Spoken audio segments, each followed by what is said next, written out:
The campaign in this area has gone rather well. People supported the overtime ban. We don't know exactly what the results of today are going to be, but on the 31st of January we had a real good result. We stopped training in the area and the MOD had to put contingency plans into place to occupy the students on that particular day.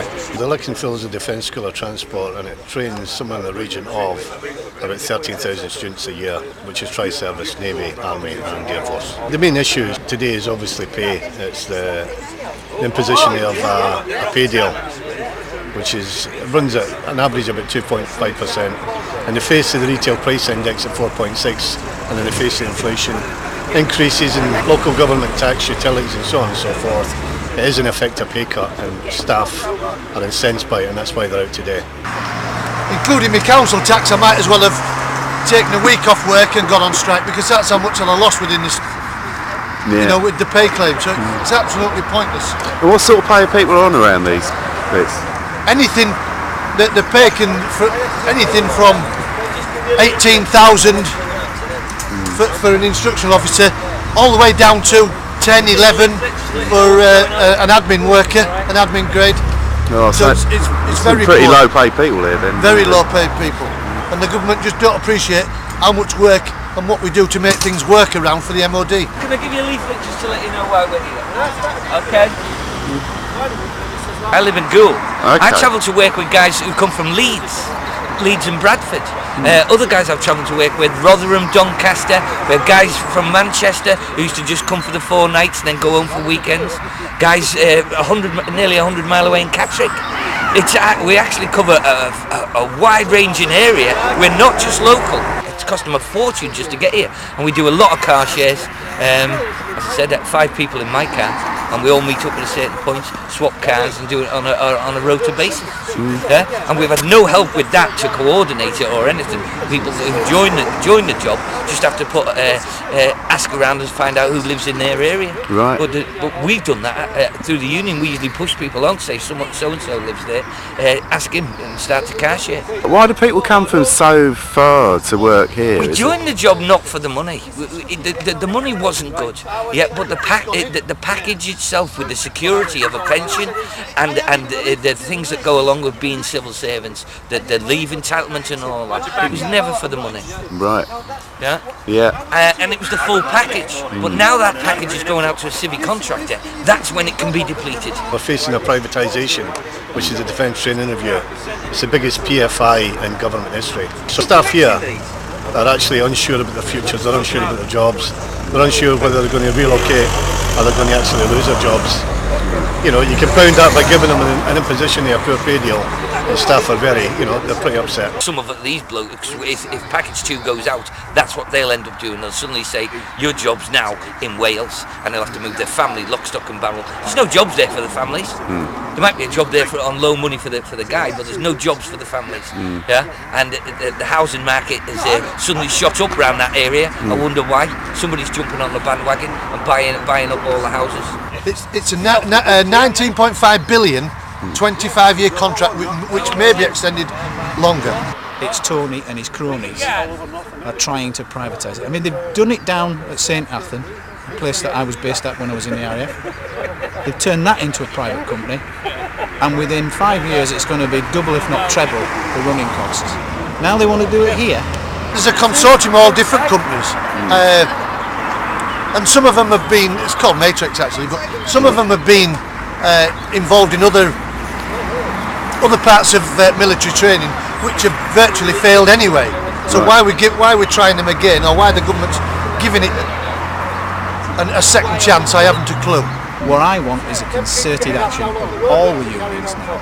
I mean, I read a week and a half ago that I think it's the Labour Party, they've got like £5.1 million coming in from affiliated unions. Well, we're not affiliated, I know that.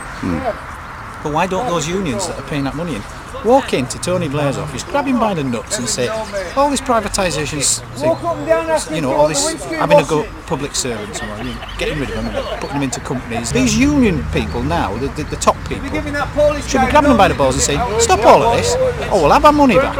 I think it's disgusting what they did for the nurses. It's really going to work out to 1.9. That's an even bigger pay cut than we're expected to take.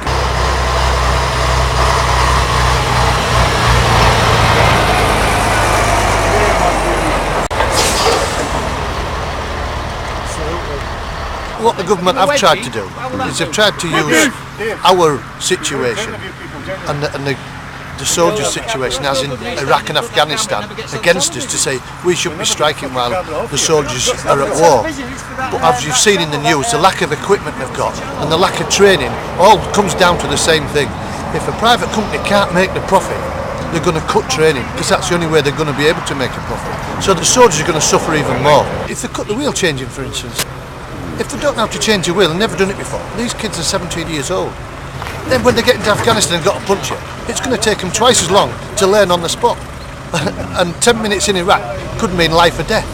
So that's why we're also fighting as well. If you don't fight, you'll lose.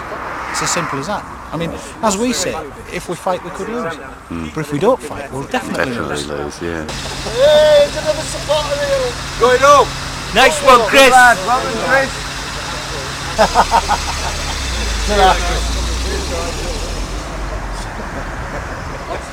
It's going great. We've had a few turn round already. Plenty of support from the public going past as well, beeping their horns, all in support. The public's on our side. We found that when we were in Beverley the other Saturday. Right.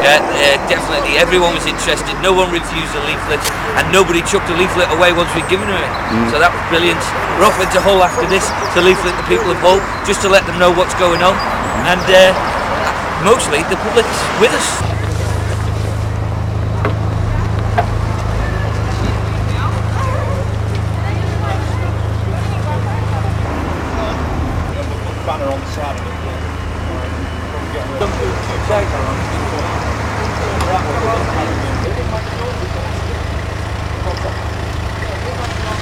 What we're doing today is actually handing some leaflets out, part of our campaign, and obviously we're involved heavily from the MOD group in the Defence Training Review.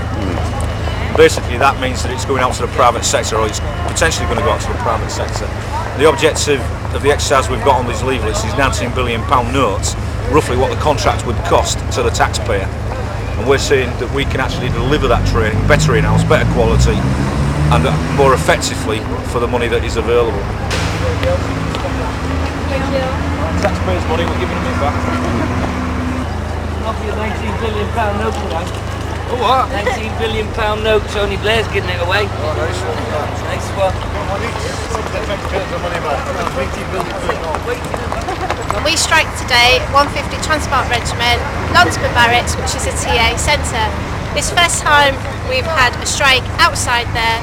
Even though there was only two of us, we had people stop and ask us questions and what we thought too, how the strike would go and if we would achieve anything. It was just nice to see people stop and actually ask us questions and people wave. That was really nice. We'll have a coffee and have a read. It's privatising it. Getting worse, isn't it? Yeah, getting worse. Slow. All right. How much the contract's worth over 25 years? £19 billion. I'll tell you what, this government's absolute shit out there. Eh? They'll be worse still if that Charlie Brown gets in charge. Well, it's going to be worse. It is, yeah.